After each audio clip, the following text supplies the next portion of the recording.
When you think of memory in your computer, you might think of things like DDR modules, VRAM on your graphics card, or most likely just hard drives and SSDs. But there's actually another type of memory that's incredibly fast and essential to the speed that we've gotten accustomed to with modern computers. I'm talking about your CPU cache. No, not the money that you blew on that processor with hyperthreading that you didn't really need. What we're talking about is cache with an E. It's a specialized type of memory that's built into your CPU.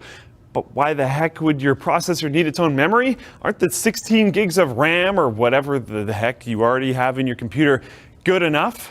Well, not really, to be honest. You see, those RAM modules are a heck of a lot faster than, say, a hard drive in terms of data transfer, like a lot faster. But your CPU actually wants data much faster than your RAM can even provide it. And on top of that, as CPUs have gotten faster over the years, they continue to outstrip typical RAM modules by wider and wider margins, meaning that without faster memory, your CPU is going to be sitting around doing nothing, like a kind of unproductive employee as it waits for RAM, and you'll run into bottlenecks as a result. This is where cache comes in. Unlike system memory, which consists of dynamic RAM or DRAM, your CPU cache is static RAM or SRAM, which is more expensive and takes up more space, but is much faster than DRAM because it doesn't have to be constantly refreshed in order to hold data the way that DRAM has to be.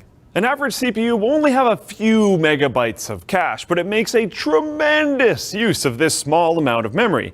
You see, when a CPU accesses something from your main system RAM, it generally stores it in its cache, then uses complex algorithms to guess as to what other instructions or data it might need next. And it fetches those from your system RAM as well. Since these guesses aren't perfect, CPUs suffer from things called cache misses, where it searches its own cache, can't find what it needs, and has to access your system memory directly instead, which slows things down. Fortunately, however, modern processors have gotten pretty good at deciding what to put inside their caches, as they'll typically have a cache hit rate of better than 80%, meaning that most of the time your CPU is only processing what it finds in cache and doesn't have to bother talking to your slower system memory at all. And as you may have guessed, more cache is advantageous. So when you're shopping for a processor, the product page will indicate how much level 3 or L3 cache is built in, with higher end modules having a few extra megabytes.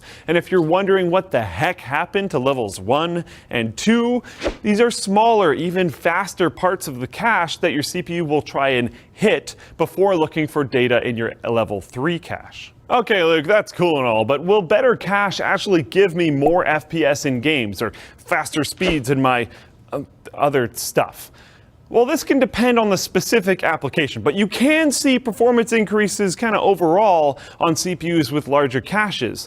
Fortunately, though, if you're buying a higher-end processor because you need more cores, higher IPCs, or better overclocking potential in general, it'll probably come with more cache as well. So it's not really something that you have to really think about too much.